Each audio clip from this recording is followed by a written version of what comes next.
Hello, thanks for joining in today. I know it's a bit late for Americans, but I've just managed to occupy my children, hopefully peacefully, for a bit. We're talking about the My Pillow guy, a man who was called to participate today by the president in a coronavirus update. And he said that God had left American schools and that everybody having time to spend at home should be spending that time reading the Bible. So this is someone awarded the privilege of a national podium and national attention. And as Donald Trump has pointed out, these coronavirus briefings are getting higher ratings than the finale, or equivalent ratings to the finale of The Bachelor, which I know is such an important television show to many Americans because it frequently takes over Twitter timelines when there is a finale. So people really put their heart into gender dynamics and seeing what type of choices work out which way for people. Well, how is the choice of Donald Trump as president working out for America right now? It's looking a little bit Handmaid's Tale-ish in its incipient stages, because to be advised from a national podium that you should be using your time to read the Bible excludes people of varying faiths, makes or cements their position as America as a Christian nation, which it assuredly isn't in terms of its foundational principles, were that people could be free to practice whichever religion they chose. Look, I'm not schooled in American traditions to a large degree because I'm Australian, but I've picked up enough to know that the founding fathers envisaged a separation of church and state for a reason, so that men could be free to pursue their conscience and the government could not dictate which shape or form that expression of devotion, spirituality, and conscience, how that would transpire for individuals. So let's look at some other evidence about how Trump is managing the virus. So we've got some receipts brought to you by a Twitter user called Blake's Moustache. Receipts as in links to the sources of this material. So you can take a screenshot at any point if you're wanting to go back and look at that material yourself to verify the source and the information contained therein. So here we go. On January the 11th of 2017, Anthony Fauci, director of the National Institute of Allergy and Infectious Diseases, said there is no doubt Donald J. Trump will be confronted with a surprise infectious disease outbreak during his presidency. So that was something published in 2017. The link is helio.com. Quote from Dr. Fauci. In January of 2017, on the 13th of January, outgoing members of the Obama administration walked Trump's team through their pandemic playbook. Rather than following the playbook, the Trump administration would wing it, fail miserably, and blame Obama. And when we say wing it, we're talking about an approach that's been so chaotic and catastrophic that it might possibly be the case that there was a playbook in operation, and it was Putin's handbook of purposefully weakening America, with contributions from China as well. And I would like to say, when I say China, I'm addressing the Chinese government rather than trying to incite violence or hatred against Asian Americans or Asian nationals of any description and loyalty and national background. But the Chinese government, being a totalitarian communist party government, has likely concealed the degree of sick and dead people in the Wuhan territories.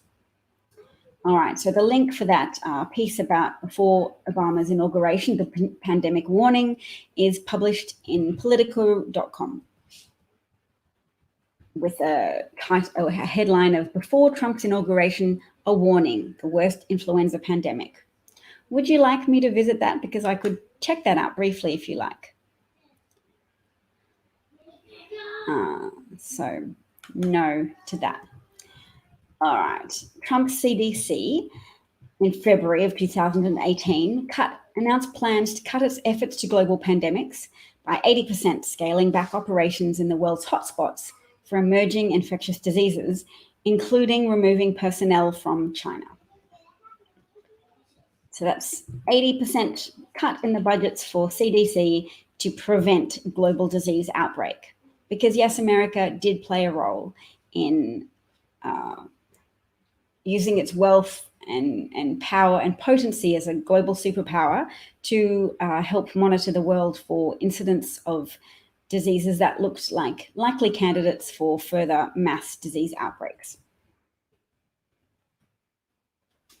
On the 13th of February 2018, the US intelligence community released its annual intelligence assessment identifying coronaviruses as having pandemic potential if they were to acquire efficient human-to-human transmissibility.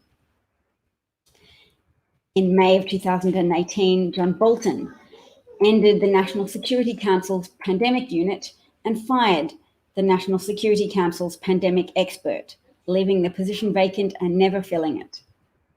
That was Rear Admiral Tim Zima, sudden departure of White House Global Health Security. In August of 2018, Trump is warned that his tariffs on Chinese goods will lead to a shortage in medical equipment due to most of such equipment coming from China. Trump ignored the warning and imposed the tariffs, creating the exact shortage he was warned of. Now, this is very significant again because a lot of pro-Trump supporters will argue that Trump took decisive action against China and that Trump was somehow aiming to reduce American dependency on China by instigating a tariff war. He didn't. He just complicated the existing dependency of Americans on China and Chinese products. So even as Trump supporters will argue with you that he has had the right approach to China, he's complicated matters and made it more difficult for frontline defenders of American citizens and residents to obtain the protective gear they need to not become vectors of transmission and to protect their own lives and their own safety and the safety of their families. So doctors without protective gear, without masks that they can frequently change or at least sanitize, without full hazmat suits such as Chinese doctors have been equipped with, are more likely to contract the virus, whether asymptomatically or with symptoms. If asymptomatic, they're more likely to transmit the virus to their patients. And it's very important to realize this because doctors are arguing not just to protect their lives, they're arguing to not be placed in a position where they inadvertently exacerbate the problem itself. And people have reported on at least 10 refrigerated trucks pulling up at various New York hospitals yesterday to remove corpses from New York hospitals.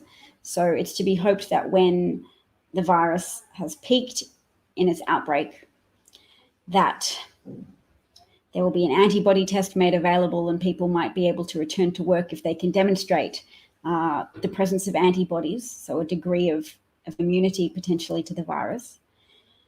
Because there are a lot of people as well who are significantly suffering because of federal government failures to efficiently disperse emergency relief funds.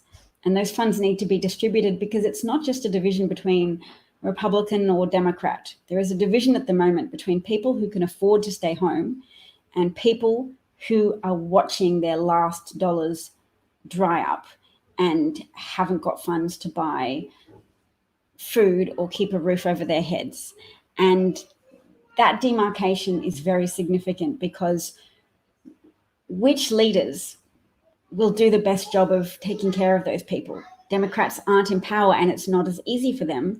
They're still having to traverse the democratic convention of work for consensus, etc. And that's been a problem for Democratic politicians for a long time, which is Republican politicians typically aren't negotiating in good faith to just use a different approach to achieve maximum public good.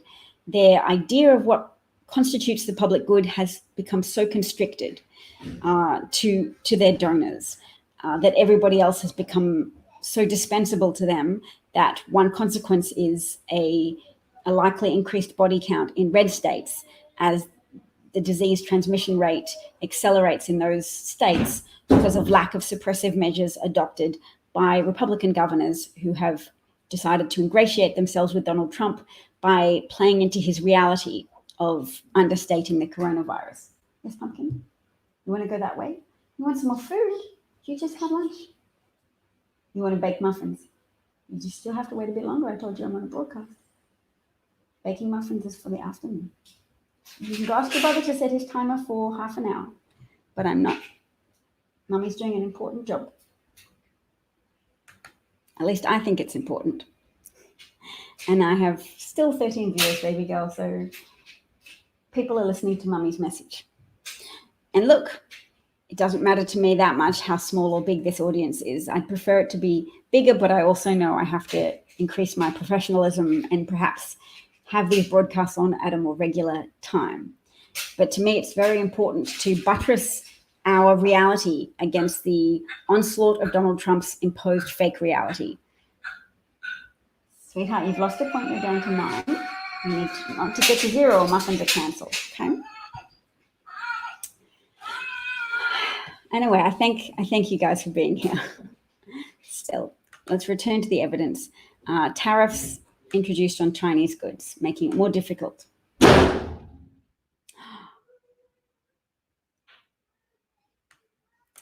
Sorry, my baby slammed the door. In January to August of 2019, the administration ran a pandemic simulation called Crimson Contagion, resulting in a report concluding that the administration was woefully unprepared for a pandemic, including being short on personal protective equipment. Nothing was done to fix it. There's a picture of a simulated pandemic outbreak. Government exercises, including one last year's, wrote the New York Times, made clear that the US was not ready for a pandemic like the coronavirus, but little was done. In July of 2019, Trump eliminated a key American public health position in Beijing, intended to help detect disease outbreaks in China, leaving the US without an observer on the ground in the most likely spot in the world to spark a global pandemic. There was an American insider in China there to report on any circumstances that the Chinese government might be being less than honest about, but Trump eliminated that position. So here is the Reuters paragraph about it. Exclusive US axed CDC expert job in China months before virus outbreak. So a key American public health position in Beijing. In October of 2019, Trump shut down the US Agency for International Development's PREDICT project to track and research potential pandemic diseases, a move widely panned as making the world more vulnerable to a pandemic. And I don't know about you, but I'm certainly feeling that there are consequences of that increased vulnerability to a pandemic right now. A crucial federal program tracking dangerous diseases is shutting down. So PREDICT, that pandemic preparedness program, thrived under both Bush and Obama and was cancelled. Cancelled in October of 2019. It's such a pattern of what seems to be purposeful neglect of the American people and the people of the world. In January and February of 2020, Trump received intelligence briefings throughout January and February, warning that coronavirus was likely to result in a global pandemic, but maintained publicly that the pandemic was completely contained. US intelligence reports from January and February warned about a likely pandemic. That was reported in the Washington Post. January 11th, 2020, China published the coronavirus genome, allowing tests to be developed. While South Korea was able to roll out widespread testing in early February 2020, Trump's CDC would be unable to produce a reliable test until late March. That's sciencemag.org for the publication of when Chinese researchers published the draft genome of the virus so that scientists around the world could work on a test. Let's not forget also that Trump's CDC rejected the World Health the World Health Organization's tests that they offered to nations around the world. Here we are. Trump's CDC declined to copy the WHO coronavirus test and created its own faulty test, leaving the US without broad testing until late March and losing the chance of containment. Trump's FDA also hampered private test development efforts. All this and when getting a nasal swab. I saw a diagram of how far back in your nasopharyngeal passages they have to go to obtain a swab. It's pretty far. So there you go if you want to read that resource, The Lost Month, How a Failure to Test Blinded the US to COVID-19. January 22. Trump told a reporter he was not concerned about the coronavirus becoming a pandemic and said it was completely under control. Here's a transcript of the CNBC interview with Joe Kernan at Davos, the World Economic Forum.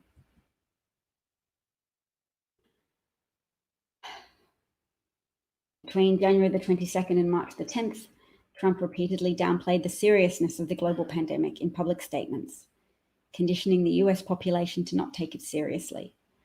To this day, large swathes of the public believe social distancing is unnecessary.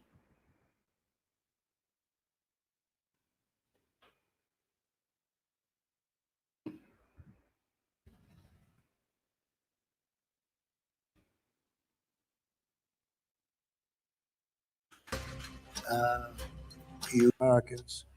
Tonight, I want to speak with you about our nation's unprecedented response to the coronavirus outbreak that started in China and is now spreading throughout the world. We have it totally under control. It's one person coming in from China. It's going to disappear. One day, it's like a miracle. It will disappear. Now the Democrats are politicizing, and this is their new hoax. If you're healthy, you will probably go through a process and you'll be fine. Be calm. It's really working out. A lot of good things are going to happen. Dr. Fauci said earlier this week that the lag in testing was, in fact, a failing. Do you take responsibility for that? Yeah, no, I don't take responsibility at all. But you did disband the White House Pandemic Office. So what responsibility do you take to that? Well, I just think it's a nasty question. And on a scale of 1 to 10, how would you rate your response to this crisis? I'd rate it a 10. I think we've done a great job. What do you say the Americans were scared, though? I guess nearly 200 dead, 14,000 who are sick, millions, as you witnessed, who are scared right now. What do you say to Americans who are watching you right now who are scared? I say that you're a terrible reporter. That's what I say. It's a very inaccurate quiet. It's so insulting when they write phony stories that they know are fake news. But remember, we inherited a broken, obsolete system.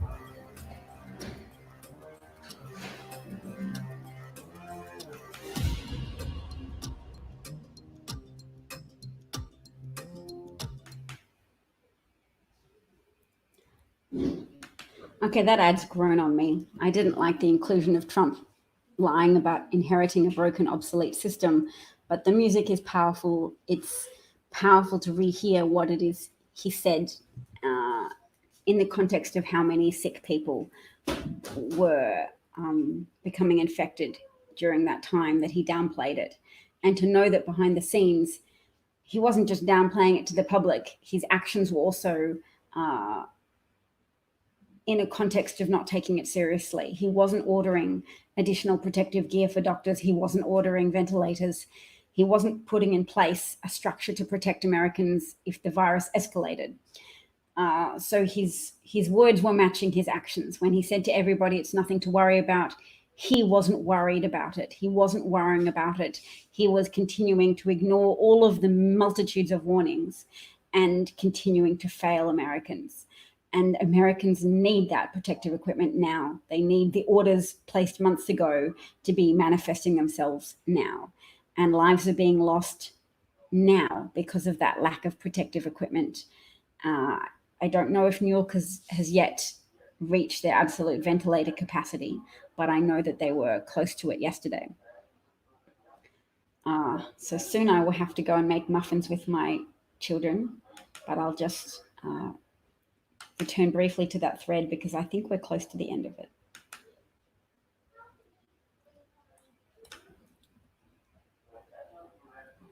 What are we up to?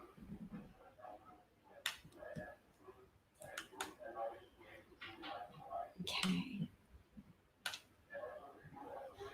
Oh, I've got to make this a little bit smaller. Oh, yep, we're just about up to Trump accusing people. No, we're not. Okay. Oh, there's so many things. Okay. All right, we'll go back to here. So Trump, on March the 24th, floated the idea of terminating all protective measures, all social distancing, and allowing the coronavirus to ravage the country unchecked.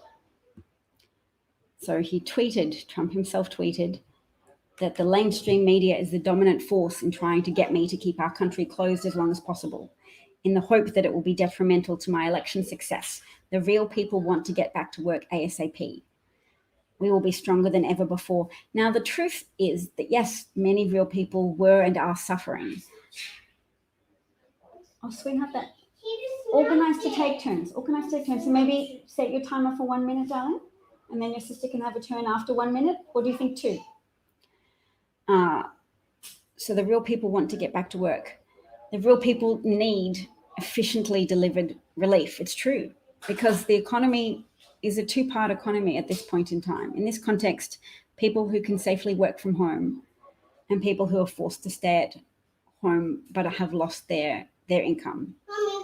Oh, and a third category of essential workers who, pumpkins, essential category of workers who go to work still and just take the best protection that they can using whatever protective equipment is available to them still. Now, ideally, there would be so much personal protective equipment available that Americans could wear masks while going about their daily lives as well.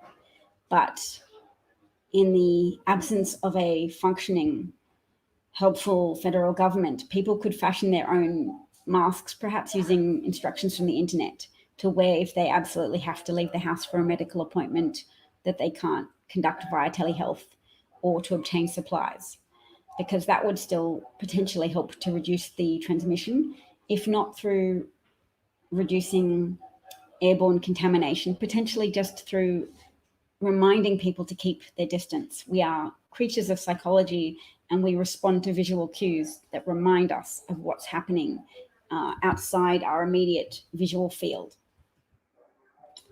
So on March the 26th, Trump claimed that the US don't need the amount of ventilators they're asking for.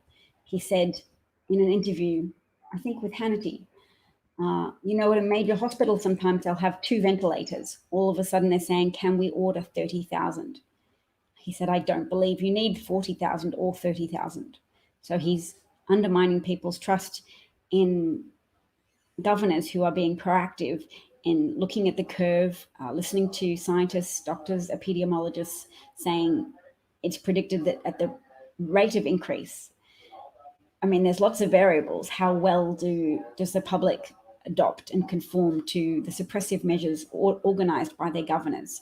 How much do governors institute suppressive measures in the first place? But people need ventilators because the pace of disease transmission is so rapid.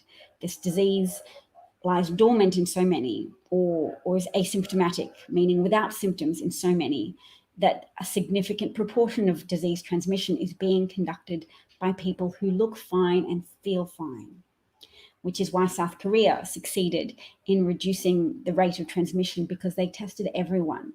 And then they were then able to isolate those asymptomatic carriers, those people without symptoms, just walking around feeling fine, but still touching objects, still transmitting viral particles to shared common areas like poles on public transport, or surfaces in a supermarket, or seeing people in a social gathering and just possibly even breathing the same air as them, because it's likely that this virus is also transmitted in an aerosol fashion, i.e. if you breathe the same air for a while as somebody who has the illness, you can obtain enough viral particles in microscopic droplets that you inhale and begin to be infected yourself. That was Trump decrying Americans' need for ventilators in hospitals. On March the 28th, Trump sent California 170 broken ventilators. I know that Governor Newsom has announced that they took action to fix those ventilators. I don't know how broken they were or if they've been successful. He said that without complaint, they were just proceeding to try to get those ventilators fixed. Please excuse me sweating. I don't have a fever per se. I live in an equatorial region of the world. Trump said on March the 28th that he had a fund of $500 billion and that he was going to ignore the congressionally mandated oversight restrictions placed on how the money could be spent. So Trump undercuts oversight. He made something. He signed the bill passed by Congress, but he illegally wrote an addendum to that saying, I don't intend to honor these mandated supervisory mechanisms that have been included in the legislation for this stimulus bill. On March the 29th, day before yesterday, Trump accused hospitals of hoarding ventilators and accuses healthcare professionals of stealing personal protective equipment because his brain can't grasp how massively their use of protective equipment has escalated because they're dealing with a pandemic. It's something that you typically reserve for use in relation to patients who have tuberculosis, and those patients aren't very frequent. But the degree to which people are having to change gowns and change masks for seeing every patient, that's what consumes a lot of personal protective equipment. And it's protocol for dealing with the pandemic. But that protocol is being violated over and over again in hospitals around America because hospitals are having to ration their protective equipment use, and they're changing how they conduct business in hospitals. And if Trump had ordered more federal supplies, if he'd replenished the national strategic stockpile instead of sending 17.8 tons of protective equipment and ventilators to China on the 7th of February, then, I mean, that's still a drop in the ocean of what's required, but it speaks to the lack of seriousness with which the Trump administration has approached their intelligence community warnings that a pandemic was looming.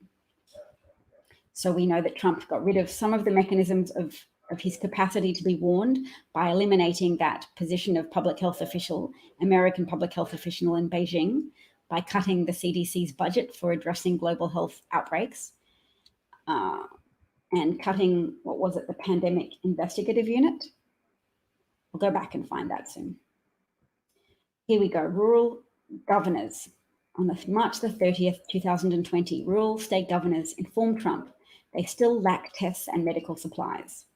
Trump tells governors he has not heard about test shortages in weeks, despite non-stop press coverage of the lack of coronavirus testing in the US.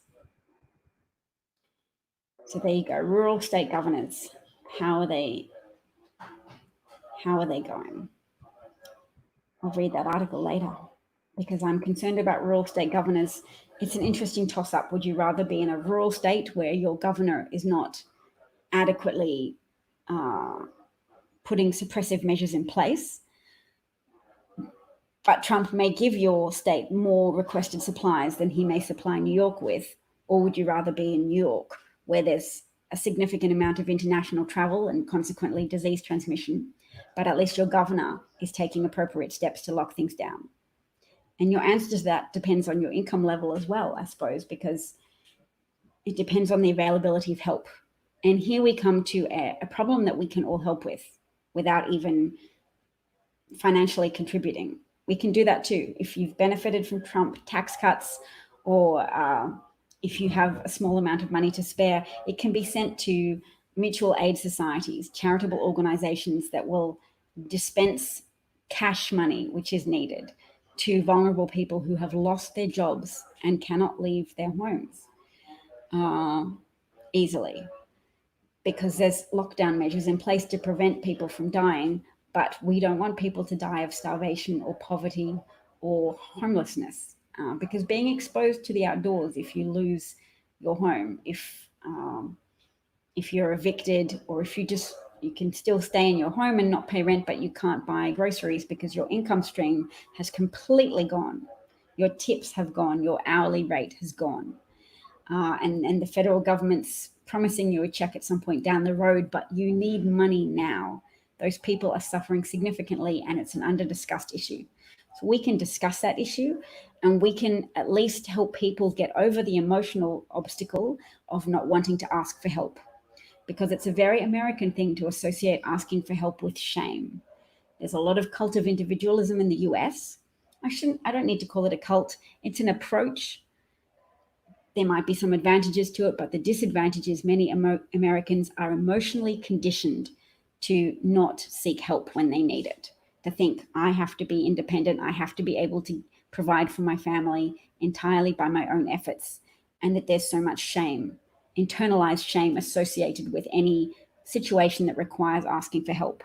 So we can tell people. I mean, that's one of the reasons Bernie's got as far as he has, even though as a senator, he's accomplished little other than naming post offices and adding an amendment to a veterans bill. He doesn't achieve much, but he achieves something in people emotionally by telling them they don't have to be ashamed of their poverty, and that they can blame their poverty on external sources such as millionaires and billionaires. I'm not really with Bernie on that. I think there's a lot of systemic advantages given to billionaires and a lot of systemic disadvantages baked in that oppress people who are not wealthy, people who are relatively impoverished. Or relatively impoverished sounds much nicer than saying just poor people. But I'm trying to destigmatize it. I want people who are relatively impoverished to be able to say they are and seek help. People who are newly impoverished by the coronavirus and its attendant suppressive measures. I want those people to be able to ask for help, because help exists. We can add to that pile of available help ourselves through our donations and through our awareness raising that helps more people be inspired to donate. But we can also do our bit to just put the message out there. It's okay to not have any money right now. It's okay to ask for help. It's okay to look at that belief you've held close to your chest, that as a family member, you need to provide for your family, or you are flawed and inadequate, and say that belief might have been useful to inspire me at some point in time. I now need to let that belief go and take on a new belief. We need to help people with the framing of this and with the mental internal script for this. People need that scaffolding, and Joe Biden could help with it. It is okay to ask for help. It is okay to be in dire circumstances and seek help. It is always okay to seek help, but particularly now, if you have any emotional obstacle to doing that, do not starve in your own home. Seek available help. So that's my concluding message for the day. I'll just check if there's any more messages.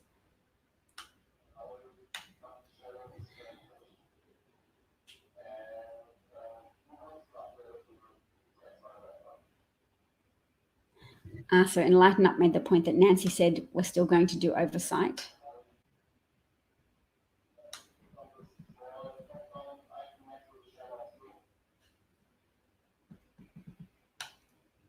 Sunglasses and masks are going to mess up the facial ID cameras. Yes. All right. Somebody loves my headline. Yes. Now, a very key message for Democrats is to not conflate the economy with the stock market. I noticed when Trump was saying we had to get back to work because of the economy, there was trending headlines on Twitter saying not dying for Wall Street. And that conflation is very significant, because there are people that we need on our side.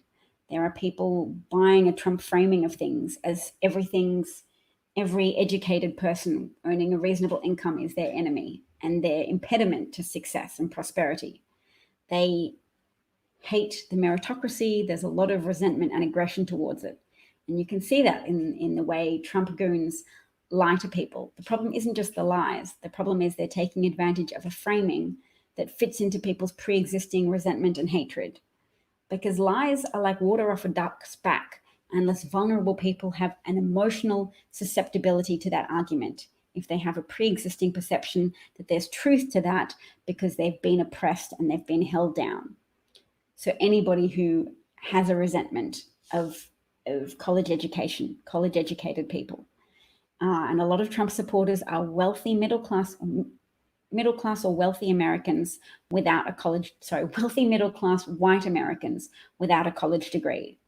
There's a culture of grievance and a culture of resentment that has been built up and fed by Murdoch organizations such as Fox News and Rush Hannity, etc. There's been wealth to be made by validating people's worldviews and validating their resentment.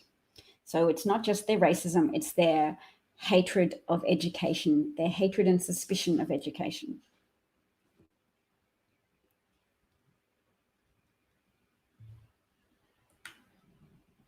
So we need to work out how to fight the Trumpist framing. And one way is to not buy into it by adopting that whole, the economy is Wall Street. We need to make sure we know and we not just pay lip service, but that we are clear in our perception that the economy means people's livelihoods and that certain people's livelihoods are threatened and that certain people feel mistreated. And there is evidence to support that some of their suspicions have a degree of foundational truth to it, and that one academic conducted a study and found out that after training people of both Republican and Democratic leaning about white privilege, that Democratic people maintained a higher degree of sympathy for poor, impoverished Black people, but their sympathy for white, impoverished people fell. Whereas Republicans maintained a similar level of lack of sympathy for both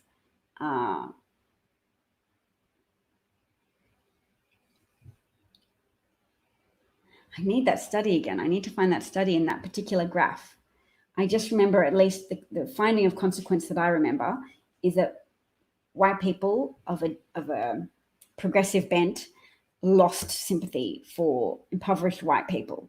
So people who are poor and white have a reason to think that they've lost something because of the advent of people becoming at least more enlightened that racism is an ongoing and pervasive problem in America. Let me see if I can find it.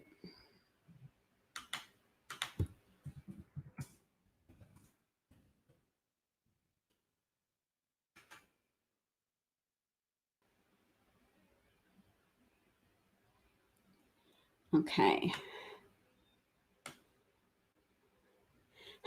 A lot of conservative articles use that, but I found the original article, I think now. Yes, okay, I found it. That was efficient of me. I'll take this off the Twitter and share it with you all so you can see and I can make my point more readily.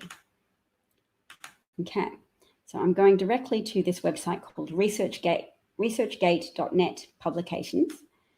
It was an article published originally in the Journal of Experimental Psychology in April of 2019.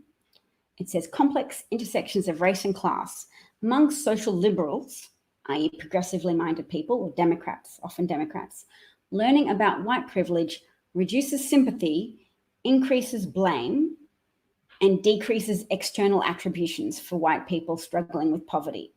Let me explain what decreases external attributions means. That means you're less likely to say, oh yes, forces outside of their control, external forces made them poor. Progressives, social liberals, us, my audience, are more likely to think harshly of white people and to blame them for their own circumstances than to acknowledge that perhaps they encountered some systemic difficulties. So the abstract says, white privilege lessons are sometimes used to increase awareness of racism. However, little research has investigated the consequence of these lessons.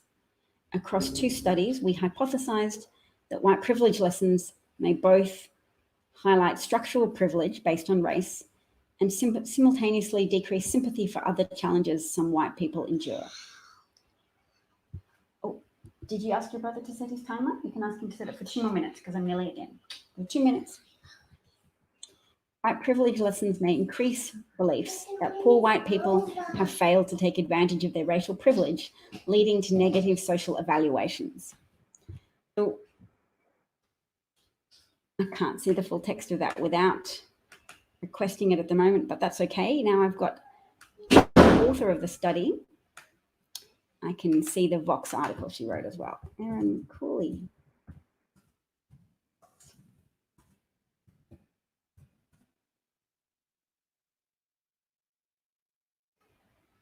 Vice.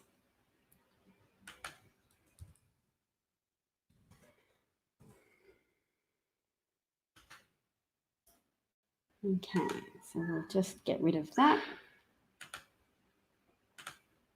We'll share something else. Thank you, 11 people still with me at the moment.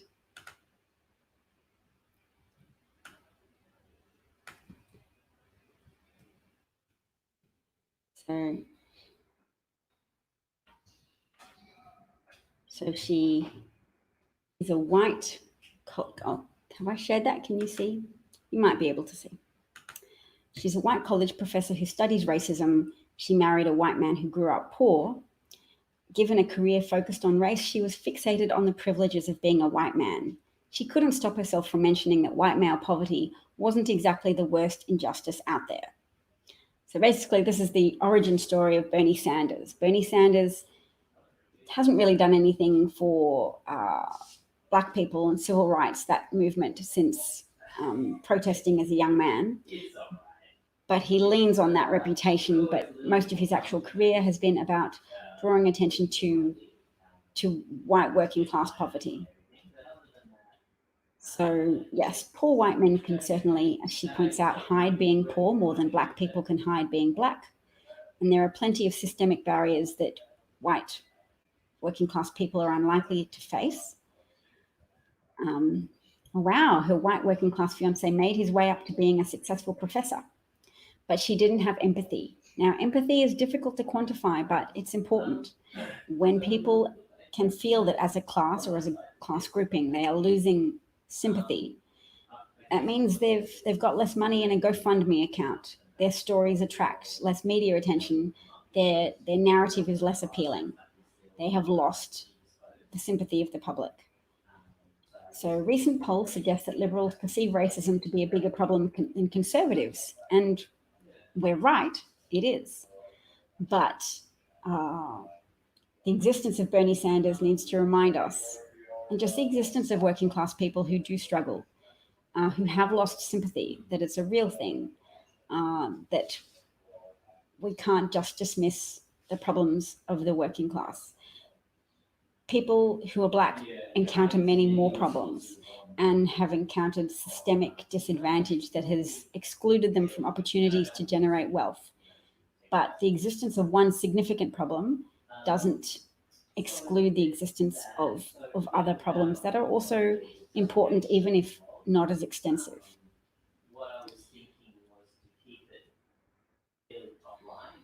So does Liberal focus on white privilege decrease sensitivity to the challenges that poor whites face, poor, relatively impoverished white people face? So they recruited 650 Liberals and Conservatives. That's a good amount of people in the study. Participants read either about a poor white man or a poor Black man. Let's see, I'm just trying to scroll down to find there. Oh, here is the graph that I wish to alert you to. Now let's see, can you guys see?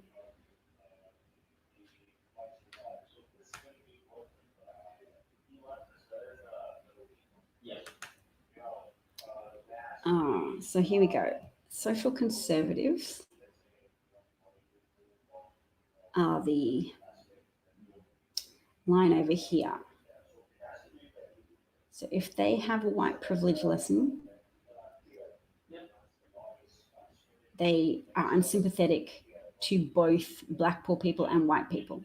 So that's at least less racist of them. They're unsympathetic to poor people of all colors. But social liberals become less sympathetic, who've received a white privilege lesson are less sympathetic to poor white people. They become as lacking in compassion as a conservative voter in relation to a poor white person.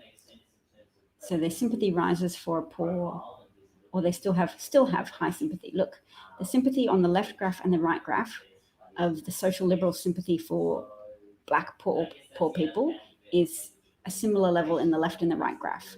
So social liberals feel an equivalent level of sympathy for black people, whether or not they've received the white privilege lesson in this particular study, because they've probably already received that lesson in their lives, making them a social liberal, or they have a receptivity to that lesson, so they've already heard it.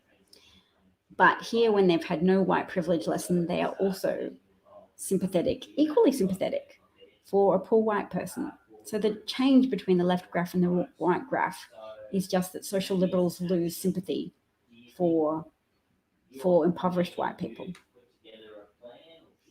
So yes, this author personally suggests that being liberal may have contributed to her struggle to fully sympathize with poor white men, even the ones she was falling in love with. Frustrating, because they suggested that discussing white privilege may not always increase sympathy for struggling black people, which is part of her work. All right, so that's just one thing we can do in this difficult time. We can try and promote sympathy for people because, like a disease that doesn't discriminate between people of different color, although this disease will discriminate against people of color still, because people who've been subjected to racism across their lives are more likely to have suppressed immune functioning. Researchers have found a correlation between lower immune system functioning and people who have been on the receiving end of pervasive racism, whether explicit or just implicit. And implicit racism can be very destructive as well. Racism that isn't somebody calling you a name to your face, but is just a failure to obtain a mortgage as readily as someone of white skin. So insults that you might suspect, you might hold your breath as you have to wonder if you're being discriminated against or not. That action of perpetually holding your breath or being afraid if you see a white man with a gun and something happens. You know, if there's a shooting event and you're a person of color and you know that you might just be the target of a white person with a gun who's racist, who just immediately sees you as a likely perpetrator. Or if you interact with police officers, that stress of wondering if they're going to unjustly imprison you, unjustly arrest you, lean on your neck so that you can't breathe, etc. Yes, if somebody claims that white people are being ethnically replaced, then you immediately block them. So any of my adjudicators, fellow moderators, if you could please block that person, I'd be much obliged. We have no truck with white supremacists on this channel. Yes. Oh, yes. Environmental racism, which we could just say the toxicity, the emotional toxicity of perpetually making choices to locate polluting factories and outlets near communities where people are predominantly people of color is a systemic way in which people of color are exposed to risk and have their children's health and their own health adversely impacted by risks that don't affect white communities to the same degree. And that's not to say if you're white, you're safe. All of the logical errors that are affecting people are often errors of overgeneralization. Thank you, Brian. Much obliged to you.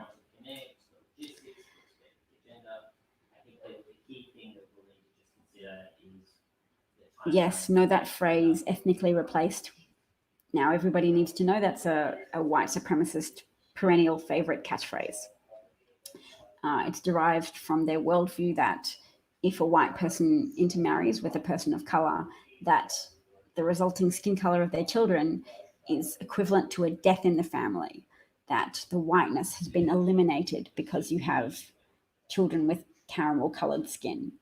And that false conflation of changing skin color and intermarriage as somehow a homicidal outcome, as somehow a Holocaust against white people, that false adoption of the idea that there is murder involved in replacing white people just because people are now more at liberty to fall in love with whomever they like. and are at liberty to introduce greater genetic diversity into their familial gene pools through that less encumbered expression of love, because there's less racism informing people's romantic mindsets now, because society has progressed away from those irrational fears of miscegenation, which is the official racist term for intermarriage between white people and people with more melanin in their skin.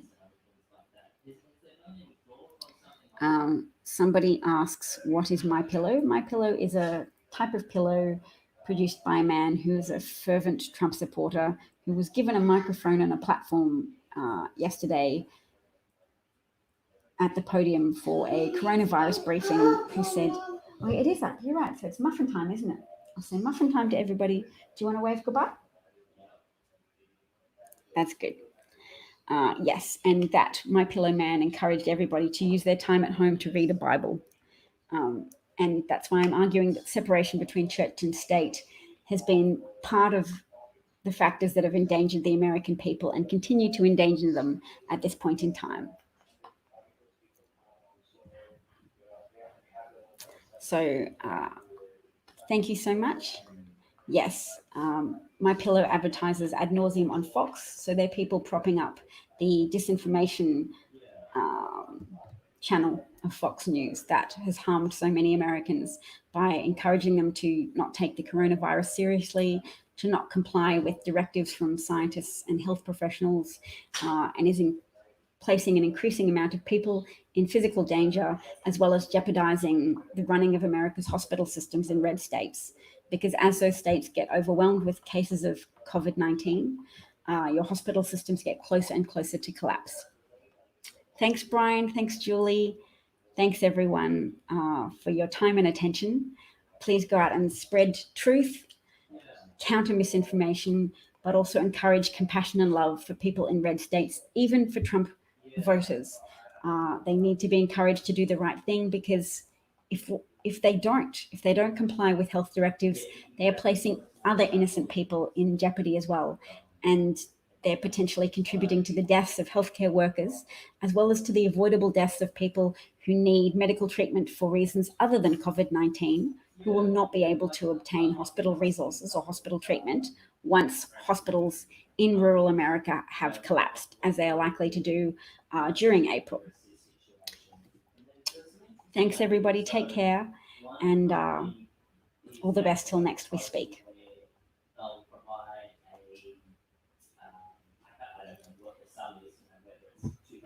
Okay, let's click buy. Should we click buy? Okay. Bye.